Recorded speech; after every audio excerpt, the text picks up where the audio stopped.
Video देखने से पहले चैनल को सब्सक्राइब कीजिए और अगली वीडियो की नोटिफिकेशन पाने के लिए बेल आइकॉन दबाइए। गुड मॉर्निंग बच्चों, आज मैं एक नई यूनिट के बारे में बता रहा हूँ जिसका नाम है प्रावस्था साम्य या फेज इक्विलिब्रियम।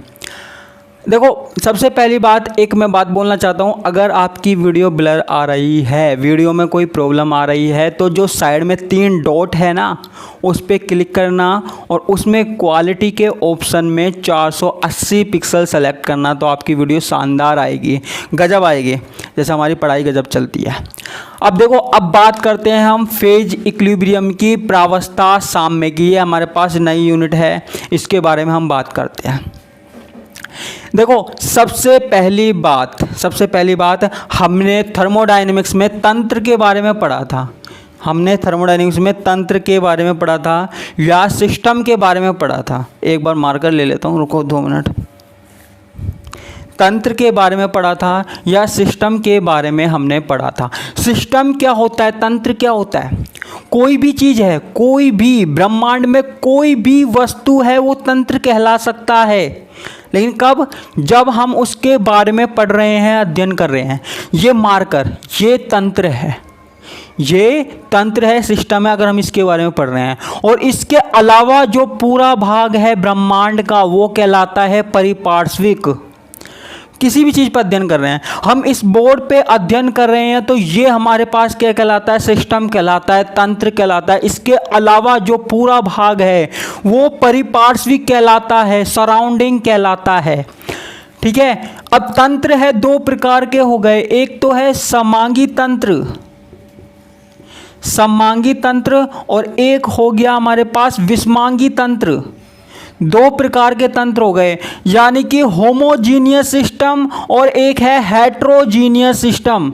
अब ये क्या चीज़ होती है? होमोजीनियस सिस्टम, ऐसा तंत्र जिसमें केवल एक ही प्रावस्था हो, एक ही फेज हो बच्चों, तो वो क्या कहलाता है? समांगी तंत्र कहलाता है। और ऐसा तंत्र जिसमें एक से अधिक प्रावस्था हो, विषमांगी तंत्र कहलाता है। क्या कहलाता है? विषमांगी तंत्र कहलाता है। समझ में आ गया? तंत्र जैसे इसमें एक से अधिक प्रावस्था हो, तो वो क्या कहलाएगा?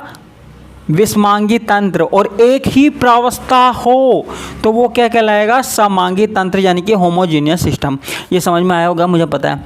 अब देखो, कुछ डेफिनेशन हमको देखनी है। जब तक हम वो डेफिनेशन नहीं देखेंगे, हमको कैसे पता लगेगा? साम्यावस्था का मतलब पता है आपको? साम्यावस्था का मतलब देखो, जैसे हमारे पास ए और बी है, इनके बीच में कोई रिएक्शन चल रही है, ए से बी बन रहा है, बी से ए बन रहा है। ठीक है। तो एक अवस्था ऐसी आती है जब हमको लगता है अभिक्रिया चल ही नहीं रही। मान लो ए से बी बन रहा है और बी से ए बन रहा है। एक अवस्था ऐसी आती है, हमको लगता है अभिक्रिया चल ही नहीं रही। क्यों? क्योंकि ए बी में कन्वर्ट हो रहा है, बी ए में कन्वर्ट हो रहा है वापस से, तो पता ही नहीं लगता। यदि एक तरफ की अभिक्रिया को रोके तभी तो हमको पता लगेगा, नहीं तो कैसे लगेगा? नहीं लगेगा। तो ऐसी अवस्था हमारे पास क्या कहलाती है? साम्य अवस्था कहलाती है, इक्विलिब्रियम कहलाती है। अब हमको किसके बारे में पढ़ना है? फेज के बारे में पढ़ना है, प्रावस्था के बारे में पढ़ना है। अब ये प्रावस्था क्या चीज़ होती है उसके बारे में देखते हैं। प्रावस्था, देखो, प्रावस्था का मतलब क्या है? प्रावस्था का मतलब क्या है? कोई भी तंत्र है, कोई भी सिस्टम है, उसके जो भाग है उसमें कितने भाग हैं, वो हमारे पास प्रावस्था कहलाती है। लेकिन ध्यान से सुनना, लेकिन जितने भी भाग हैं उनको अच्छे से अलग किया जा सके, किसी यांत्रिक विधि से अलग किया जा सके। ऐसा नहीं हो कि 2 भाग है, दोनों मिक्स पड़े हैं और उनको अलग ही ना कर सको, तब तो हमारे पास क्या होगी? प्रावस्था 1 होगी। जैसे देखना, जैसे हमारे पास गैस है, 2 गैस हैं अलग अलग, हमने उसको मिक्स कर दिया। ठीक है। लेकिन अब हम उसको अलग नहीं कर सकते, बिल्कुल अलग नहीं कर सकते। तो वो हमारे पास क्या कहलाता है? जो गैसों का मिश्रण है, गैसों का मिक्सचर है, वो क्या कहलाता है बच्चों? हमारे पास एक ही प्रावस्था कहलाएगा, उसमें एक ही प्रावस्था होगी। क्या होगी, एक ही प्रावस्था होगी। लेकिन यदि ऐसा कोई मिश्रण है जिसमें से दो भागों को अलग किया जा सके, दो भागों को, तीन भागों को अलग किया जा सके, ठीक है, तो उसमें दो प्रावस्था हो सकती है, तीन हो सकती है, चार हो सकती है। जैसे हमारे पास हमने ले लिया बर्फ या आइस, जल, और यहाँ पे वाष्प, ये तीनों चीज़ें हैं, आइस, वाटर और वेपर, तीनों चीज़ ले ली हमने। अब इनको भौतिक रूप से यांत्रिक विधि से अलग कर सकते हैं हम, तीनों चीज़ें अलग अलग हैं। तो यहाँ पर हम क्या बोलेंगे कि यहाँ पे तीन प्रावस्था है, यानी कि प्रावस्था का मतलब क्या समझ में आया कि किसी तंत्र में अगर दो भागों में अलग अलग बांटा जा सके, दो भागों में, तीन भागों में, चार भागों में अलग अलग बांटा जा सके, तो जितने भागों में वो तंत्र बटेगा वो उसकी प्रावस्था कहलाती है, वो उसकी फेज कहलाती है। ठीक है, तो ये हमारे पास प्रावस्था हो गई। अब एक हमारे पास आता है पॉइंट घटक। अब ये घटक क्या चीज़ होती है, कंपोनेंट घटक, ये क्या चीज़ होती है, इसके बारे में बात कर रहे हैं।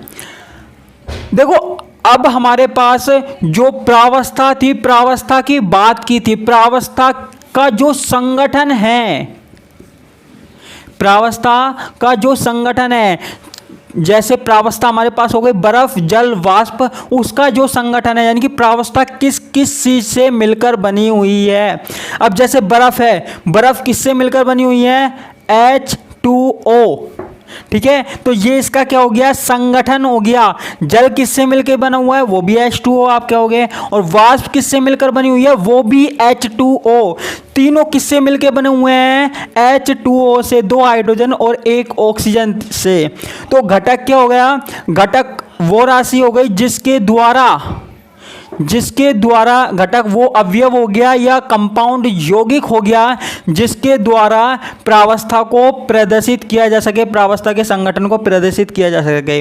अब H2O है, H2O, बर्फ को भी H2O के द्वारा लिखते हैं, वाटर को भी H2O के द्वारा लिखते हैं, और जो हमारे पास वाष्प है, वेपर है, उसको भी H2O के द्वारा लिखते हैं।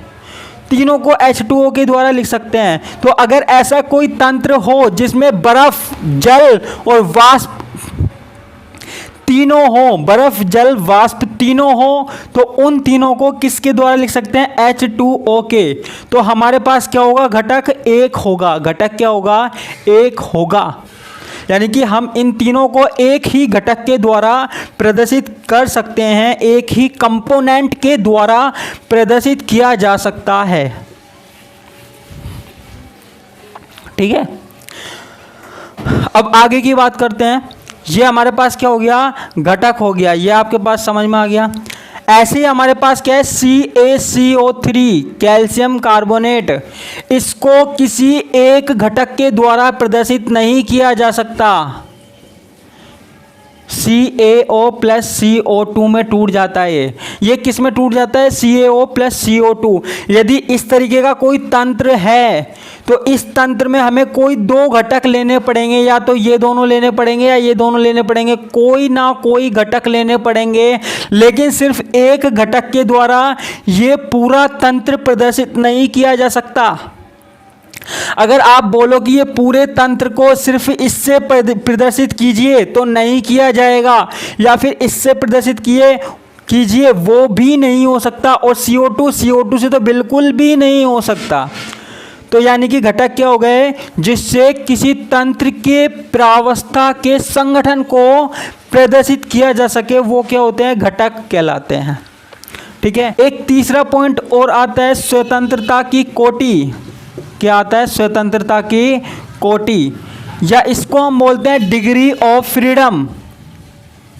डिग्री ऑफ फ्रीडम बोलते हैं हम इसे। अब ये क्या चीज होती है, डिग्री ऑफ फ्रीडम। देखो, डिग्री ऑफ फ्रीडम का मतलब है कोई सा भी हमारे पास वेरिएबल हो सकता है, कोई भी हमारे पास राशि हो सकती है, कोई भी वेरिएबल वैल्यू हो सकती है।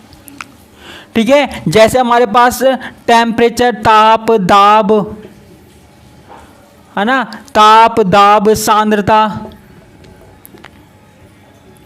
ठीक है। टेम्परेचर, प्रेशर, कंसंट्रेशन, कोई भी वैल्यू हो सकती है जिसके द्वारा सिस्टम को या तंत्र को प्रदर्शित किया जा सके।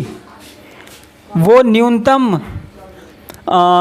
न्यूनतम या वो कम से कम ऐसे कितने घटक हो सकते हैं जिनके द्वारा सिस्टम को रिप्रेजेंट किया जा सके। एक मिनट,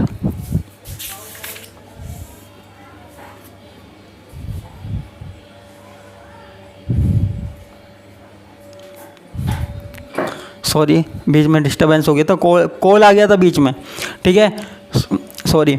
अब देखो क्या बात चल रही थी, स्वतंत्रता की कोटि, degree of freedom. Degree of freedom का मतलब क्या है कि हमारे पास जो तंत्र है, जो हमारे पास फेज है, अगर फेज के बारे में हमको एक्सप्लेन करना है, व्याख्या करनी है, तो कितने कारकों द्वारा हम प्रदर्शित कर सकते हैं। कारक हमारे पास कई है, जैसे हमारे पास ताप, दाब, सांद्रता, कई कारक है, और कितने कारकों के द्वारा किसी तंत्र को प्रदर्शित किया जा सकता है, वो क्या कहलाता है, स्वतंत्रता की कोटि कहलाती है। वो जो राशि है, वो कारक है, वो स्वतंत्रता की कोटि के अंतर्गत आते हैं।